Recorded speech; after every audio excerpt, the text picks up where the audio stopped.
바울과 실라는 수리아 안디옥 교회에서 파송을 받아서 곧장 다소로 갑니다. 바울의 고향이죠. 더베를 거치고 루스드라까지 가는데요. 1차 전도 여행 때 복음의 씨앗을 뿌렸던 지역입니다. 특별히 루스드라에서 디모데를 만나서 2차 전도 여행의 동역자가 되고요. 재방문 선교를 마칩니다. 동쪽 아시아로 가고 싶었던 바울은 무시아를 통하여서 비두니아로 들어가려고 했는데요. 이 길이 다 막혀버립니다. 오히려 서쪽 드로아로 향하게 되는 바울, 거기서 환상을 보게 됩니다. 마케도니아 사람들이 복음을 전해달라고 간청하죠. 하나님의 뜻을 알게 된 바울은 배를 타고 사모드라게를 갔고 다음날 네아폴리를 거쳐서 드디어 마케도니아 첫 성인 빌립보에 이르게 됩니다. 아시아로 복음을 전하러 가고 싶었던 바울 전도단, 그러나 하나님의 계획은 달랐습니다. 오늘 본문에서만 2번 성령님께서 그들의 계획을 막으셨다라고 기록되어 있는데요. 갈 길을 몰라서 헤매이고 있을 때 9절 한번 읽어보겠습니다. 여기서 밤에 바울에게 환상이 나타났는데 마케도니아 사람 하나가 바울 앞에 서서 마케도니아로 건너와서 우리를 도와주십시오 하고 간청하였다. 길을 잃었던 바울 전도단은 성령님의 인도하심에 따라서 아시아 쪽이 아니라 마케도니아, 곧 유럽 쪽으로 발걸음을 옮겼고 2차 전도 여행의 또 다른 시작을 알리는 기회가 되었습니다. 오늘은 이 본문을 통해서 길을 잃었을 때 라는 제목으로 함께 은혜를 나누도록 하겠습니다. 길을 잃었을 때 우리는 어떻게 해야 할까요? 첫 번째 한번 따라해 주시겠어요? 어디가 막힌 걸까? 6절에 읽어보면 아시아에서 말씀 전하는 것을 성령님께서 막으십니다. 말씀 전하는 것을 성령께서 막으실 이유가 없겠죠. 아시아라는 바울의 결정을 성령께서 막고 계시는 것입니다.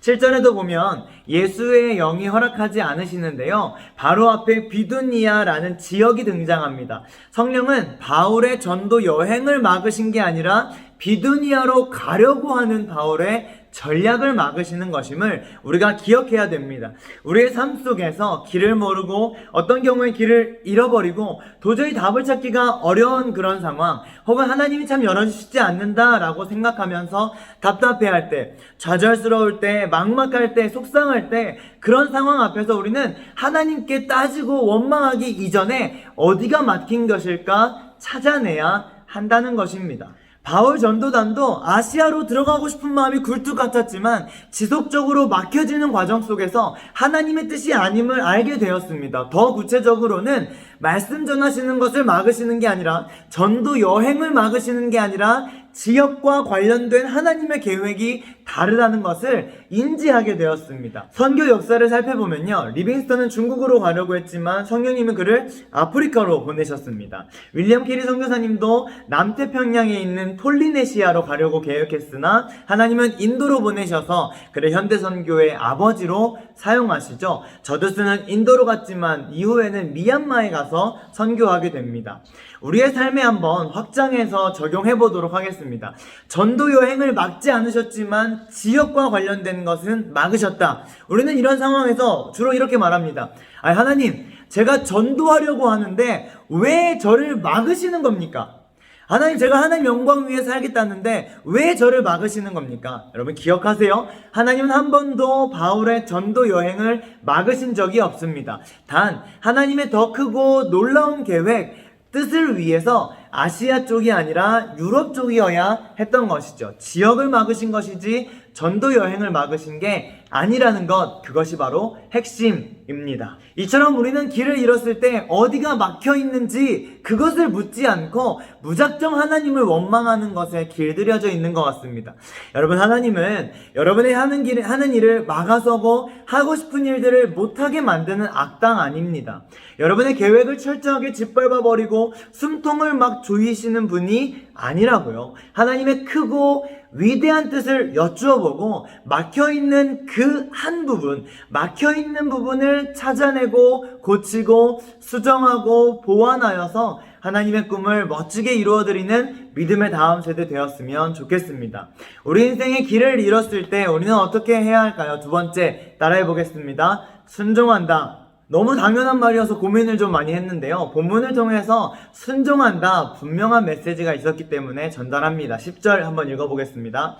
그 환상을 바울이 본 뒤에 우리는 곧 마케도니아로 건너가려고 하였다. 우리는 마케도니아 사람들에게 복음을 전하기 위하여 하나님께서 우리를 부르신 것이라고 확신하였기 때문이다. 환상을 보게 된 바울, 그리고 그 환상에 대한 이야기를 들었던 실라, 디모데 등등 10절을 보면 곧이라는 단어가 나옵니다. 우리가 잘 알지만 즉시, 바로, 당장, 지체 없이 그들은 성령의 명령에 순종하게 됩니다. 설교 초반에 우리가 지도에서 봤지만 가까운 거리가 아니거든요. 그렇기 때문에 불평불만할 수 있었습니다. 하나님, 거리가 너무 멉니다. 바다 건너는 것은 좀 위험합니다. 유럽 사람들은 좀 어색해요. 무서워요. 아시아가 훨씬 복음 전하기 좋은 지역이에요, 주님 이라고 말할 수 있었지만 그렇게 말하지 않고 따지거나 되묻지 않고 성령께서 말씀하시자 그들은 곧바로 순종합니다. 조금 더 들어가 볼까요? 환상에 대한 내용은 어떤가요? 성령께서 나오셔서 사랑하는 바울 전도단 친구들, 지금부터 내가 여러분들을 유럽으로 이끌 거야. 빌립보에 가면 루디아가 있고 고린도에 가면 브리스길라와 아굴라가 있다네. 계획과 전략은 분명하니까 걱정하지 말고 가라 라고 말씀하지 않으십니다. 9절 한 번만 더 봅시다. 바울에게 보여주신 환상 9절에서 선교 전략이나 목적, 방법 등을 찾아볼 수 있습니까? 웬 알지도 못하는 사람이 나와서 우리를 도와달라라고 간청한 것 뿐입니다. 보이지 않아요? 환상이라고 해도 사실상 구체적인 것은 아무것도 모르는 상태입니다. 그런데도 바울은 곧바로 일어나서 복음을 전하기 위해 발걸음을 옮기고 있습니다. 적용해 보겠습니다. 우리가 길을 잃었을 때 취해야 할 행동 무엇이 있겠습니까? 순종하는 것 뿐이죠. 환상으로 알려주실지, 예배를 통해서 알려주실지, 찬양하고 기도하고 말씀 들으면서 가르쳐 주실지, 혹은 주변 사람들을 통해서 듣게 하실지는 모르겠습니다.